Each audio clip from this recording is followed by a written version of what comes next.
Hey guys, it's Team 47. My name is Daniel Carroll. Today we'll be breaking down an article from the International New York Times called Prison Architecture and the Question of Ethics. So basically we start off in early 2015. New York City officials made it illegal to put inmates under the age of 21 into solitary confinement. A short time before this, the American Institute of Architects turned down a petition asking the organization take an official stance against members who design solitary confinement cells, execution chambers, and the likes. The combination of these two events has sparked much controversy that we'll be addressing today. So now let's talk about who exactly is involved here. On one hand, we have the regulatory bodies. This would be the American Institute of Architects, the New York City government, and the architects and planners for social responsibility. On the other hand, we have those affected by the decisions of the regulatory bodies. This would be the prisoners, the architects, and the lawmakers. My name is Daniel Bonnell, and I'll be going over the gray box section. So looking at the economical and financial section of the gray box, the American Institute of Architects does not want to step in and dictate what these architects may or may not design. So basically they're saying that business and profits are more important than the human rights themselves, such as personal choice and ethics. So now, moving into the legal political section of the gray box, they do not have the legal authority to prevent what these architects may or may not design, such as solitary confinement cells and death chambers, where some feel that it's unethical in some states for the execution of prisoners. So basically here the problem is that the law and personal ethics are diverging. So looking at the leadership and management section of the gray box, the code of ethics here states that members should uphold human rights in all of their professional endeavors, where the former president of the organization of the AIA, Helen Drilling, says, "This code has to do with the way architects practice, treat each other, and perform, and it's not about what they build or design." So basically the organization believes differently and has made their own group to promote change within the AIA.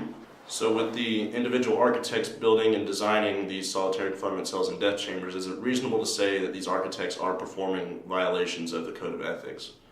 Well, in a quote, there's a lot of research documenting how the right kinds of designs can help reduce the violence inside prisons. So is it more ethical to take on prison designs in order to build the ones most effective at increasing prisoner happiness?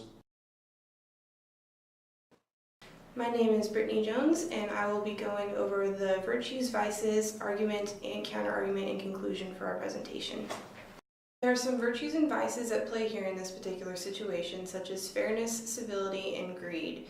Fairness and civility are at play, such as the interest of treating the prisoners fairly despite their situation and behaving civilly towards them through the architectural design of their surroundings. Greed is at play, of course, in the interest of designing any projects that can lead to a profit, regardless of the human cost. Some arguments to be made. If lawmakers are taking the issue seriously enough to ban solitary confinement on those 21 and younger, professional associations should take that into consideration as well. And despite the fact that the AIA is unable to legally enforce such a guideline, there's no reason they can't include that in their code of ethics.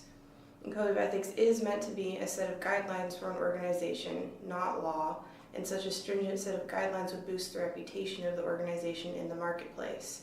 And the petition that was submitted to the organization was a perfectly valid response to the overall situation.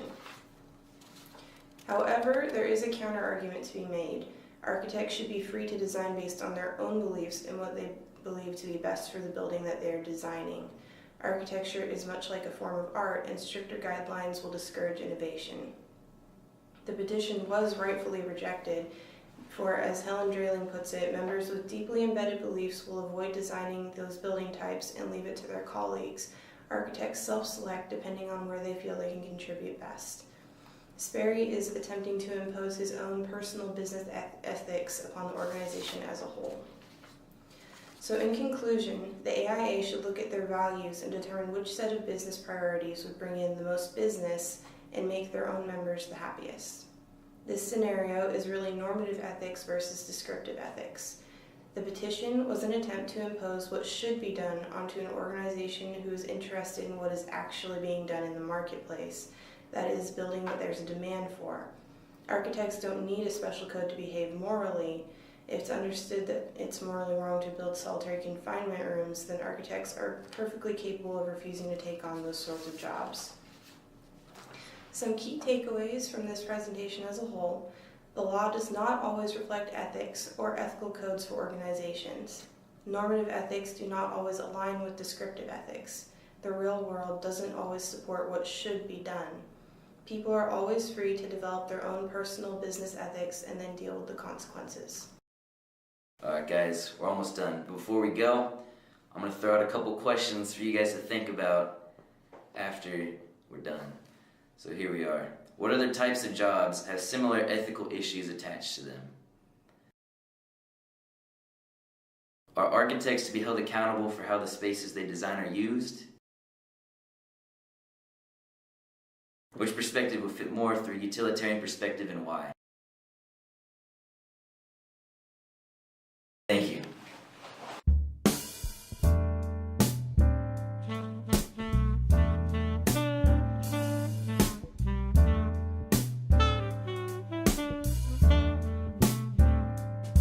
Thank you.